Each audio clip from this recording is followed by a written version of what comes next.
Halo Rebahaners, dimanapun kalian berada, bagaimana kabarnya? Kali ini saya akan merangkum sebuah film berjudul Vanishing on 7th Street.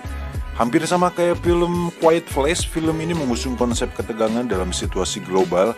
Jadi semacam bencana misterius yang mencakup seluruh dunia, di mana tokoh utama harus berusaha untuk survive dari bencana tersebut.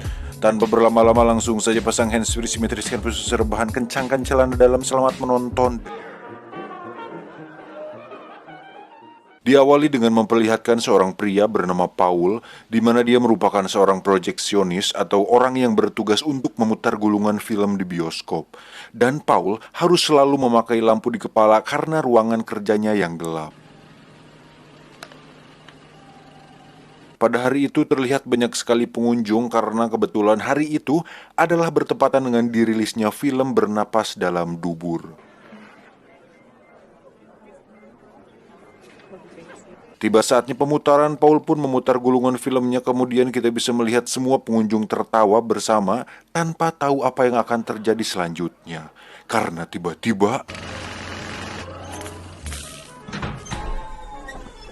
Ya, seketika lampunya mati, tapi bukan dikarenakan listriknya yang ngejepret, karena saat Paul keluar, dia melihat tidak ada siapa-siapa di sana dan hanya meninggalkan pakaian dan makanan yang tergeletak di lorong bioskop.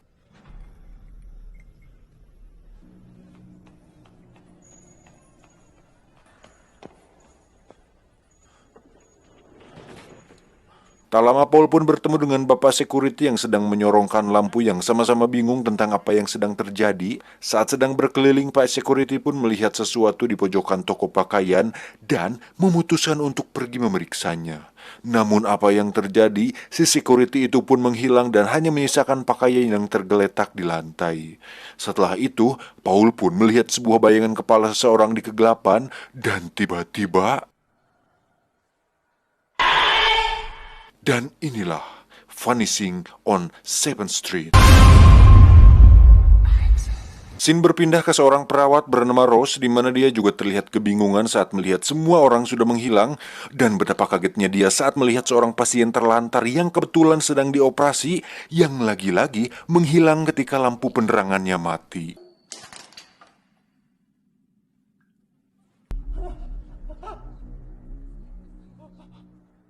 Esok paginya, scene kembali berpindah kepada seorang pria yang tidur dengan ditemani lilin-lilin kecil di samping tempat tidurnya, di mana dia merupakan seorang jurnalis bernama Luke, pakai E. Tidak seperti Paul dan Rose, Luke pun belum sadar bahwa sudah terjadi sesuatu semalam. Namun saat dia keluar apartemen, Luke pun langsung dikejutkan saat melihat seluruh kota sunyi sepi, mobil bergeletakan, cangcut di mana-mana, dan semua orang menghilang bak ditelanjuri.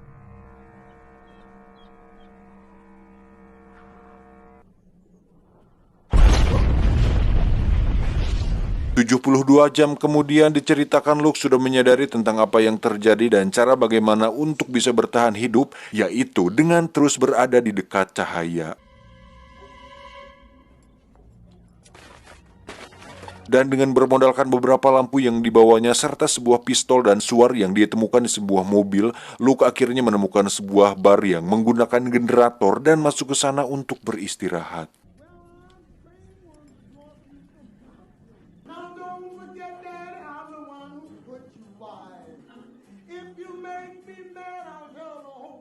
Sempat menenggak seloki ciu yang dioplos dengan kerating deng, Luke pun bertemu dengan seorang anak kecil bernama James, di mana dia mengalami hal serupa, yaitu kehilangan orang tuanya. Tak lama mereka pun kedatangan orang baru, yang mana itu ternyata adalah Rose yang tengah teriak-teriak mencari bayi kecilnya. Sempat terjadi sedikit ketegangan, akhirnya mereka bertiga memutuskan untuk bertahan bersama-sama di sana.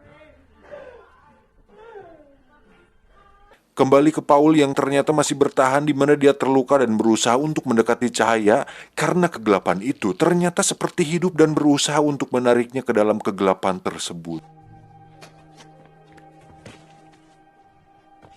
Sementara itu Rose pun menceritakan bagaimana dia bertahan karena waktu itu dia kebetulan sedang ingin sebat sedulu dan berhasil hidup berkat sebatang rokok dan korek api di tangannya. Tuh kan, kenapa saya udun? Karena merokok dapat menyelamatkanmu.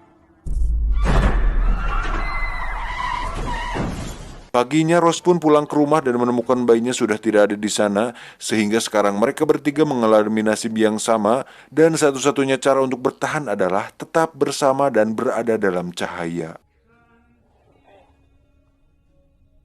Tak lama mereka pun mendengar suara minta tolong di luar, yang mana itu adalah suara si Paul.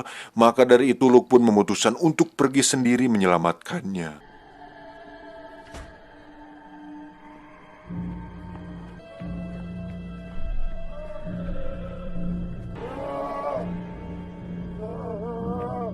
Sialnya, saat Luke akan membawa Paul ke bar, senternya tiba-tiba mati dan layaknya jurus bayangan Shikamaru, kegelapan itu pun seperti hidup yang siap untuk menelan mereka.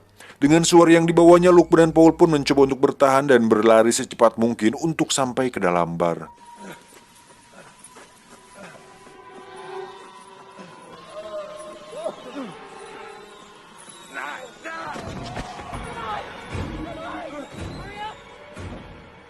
Saat sudah di dalam, Paul pun menceritakan bagaimana dia bisa bertahan, yaitu berkat senter yang dibawanya. Saat itu senternya tiba-tiba mati, di mana dia sempat dipukul dan dibawa oleh sesuatu dari kegelapan itu, dan berhasil bertahan saat senternya kembali menyala. Paul pun memikirkan sebuah teori kenapa ini bisa terjadi, yang pasti bukan ulah petugas PLN yang iseng atau eksperimen ilmuwan, tetapi ini berhubungan dengan dunia supranatural yang mustahil dijangkau oleh mereka. Sempat terjadi sedikit perdebatan dan ketegangan di mana mereka semua langsung dikejutkan saat listrik mulai tidak stabil. Lalu dengan cepat mereka mematikan beberapa perangkat untuk mengurangi beban listrik dan menuju ke ruang generator untuk memeriksanya. Setelah memeriksa generatornya, Paul kembali melanjutkan teorinya, namun kondisinya yang kritis membuat tubuhnya melemah dan pingsan seketika. Saat sudah dibawa ke atas, kita akan melihat bagaimana Luke bertahan, di mana saat itu dia pergi ke kantor berita tempatnya bekerja dan menemukan semua orang sudah menghilang.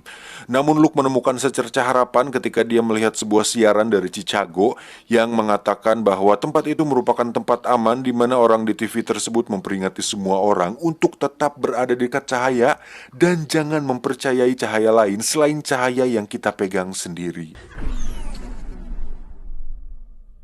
Dan setelah ingat tentang hal itu, Luke pun mengajak mereka untuk pergi ke Chicago dengan cara menghubungkan kabel dari generator di bar dengan aki mobil yang ada di luar.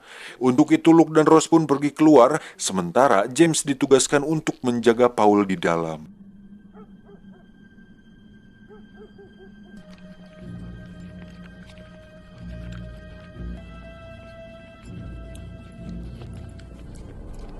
Saat sedang menyambungkan kabelnya, mereka pun melihat seorang anak kecil dengan sebuah senter di tangannya.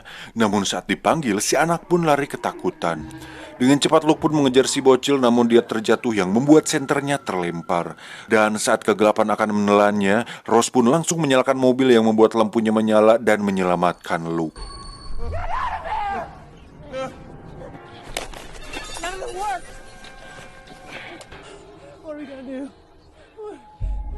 Di bar sendiri, kita akan melihat Paul menyusul James di kamar mandi dan menemukan dia sudah tidak ada di sana. Paul pun terlihat menuju ke sebuah lorong panjang di mana terdapat lampu-lampu di atasnya, untuk kemudian menemukan sebuah pintu, dan saat dibuka, itu adalah sebuah tembok yang merupakan jalan buntu. Tiba-tiba satu persatu lampu mati yang membuat Luke tersungkur, dan saat akan ditelan kegelapan, ternyata itu adalah halusinasi Luke saat detik-detik menjelang kematiannya ditelan kegelapan tersebut.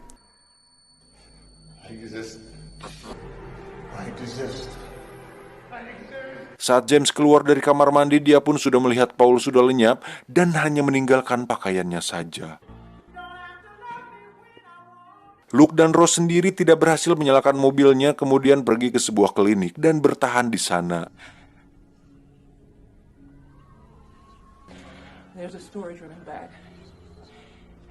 You wait here, I'll go.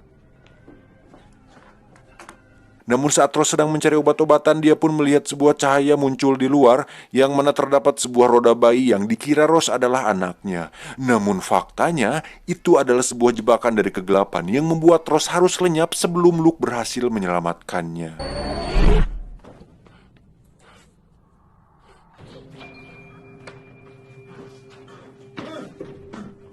Luke kembali menemui James dan memutuskan untuk pergi dengan mobilnya, di mana Luke berusaha menyambungkan kembali kabel ke generator, dan saat mobilnya sudah menyala, Luke pun dengan cepat masuk ke mobil dan pergi dari sana.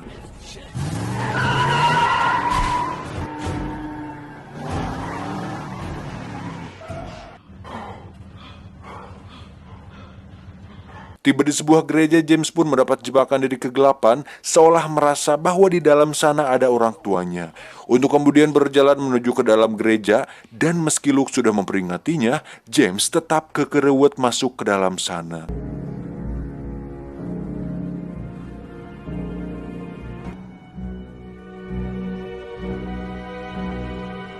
Sempat berniat pergi meninggalkannya, Luke pun memutuskan untuk kembali dan menabrakkan mobilnya tepat di pintu gereja. Namun saat Luke mencoba untuk membujuk James, lampu mobil tiba-tiba mati yang membuat Luke harus lenyap. Fix jadi beban doang anjing.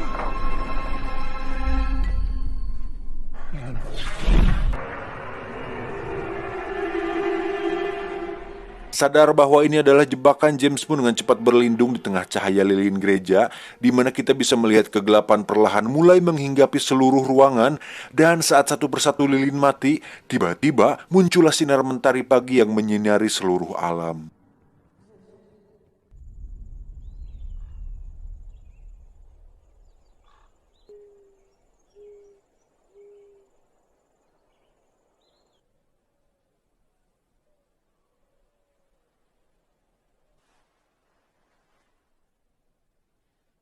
Tak lama muncullah si gadis kecil yang tadi malam di mana mereka berdua melihat seekor kuda di luar yang entah dari mana datangnya, untuk kemudian memutuskan pergi menuju Chicago sesuai yang dikatakan oleh Luke.